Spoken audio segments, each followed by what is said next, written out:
You can argue with me in the comments all you like. This will always be named a shepherd's pie, even though it is a cottage pie. And before anyone says, yes, I do know the difference. If you buy a shepherd's pie out of the shop, it will have lamb mince in it. Cottage pie, beef mince. Yes, I do know the difference. Even the comment. Look at this person's comment. They get it. I love that. Oh, when I see this comment, I was like, I'm replying back to this comment. I've always grown up calling it a shepherd's pie, and I will never change. So you can tell me all you like that it is not called a shepherd's pie.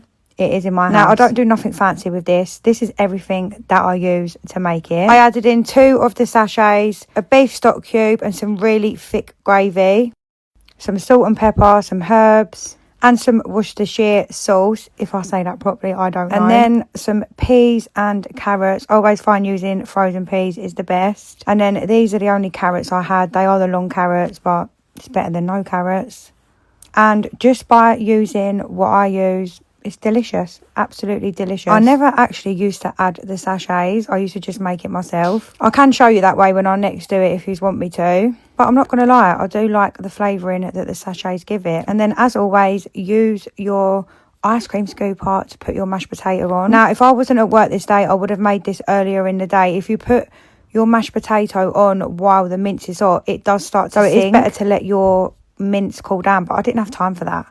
I did not have time for that. Also, there was a lot of mince in this tray, so it was sort of trying to come out the sides. And I do also add cheese on. And I know what some people are going to say in the comments, that it's called something else with the cheese on it. I know, but this is just how I do it. And then I just add some more peas and some more carrots and a stuffing ball that I made with the ice cream scooper.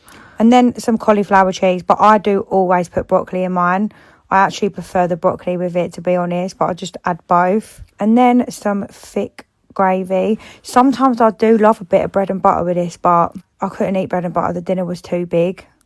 But that's how I make my shepherd's pie. Nothing fancy.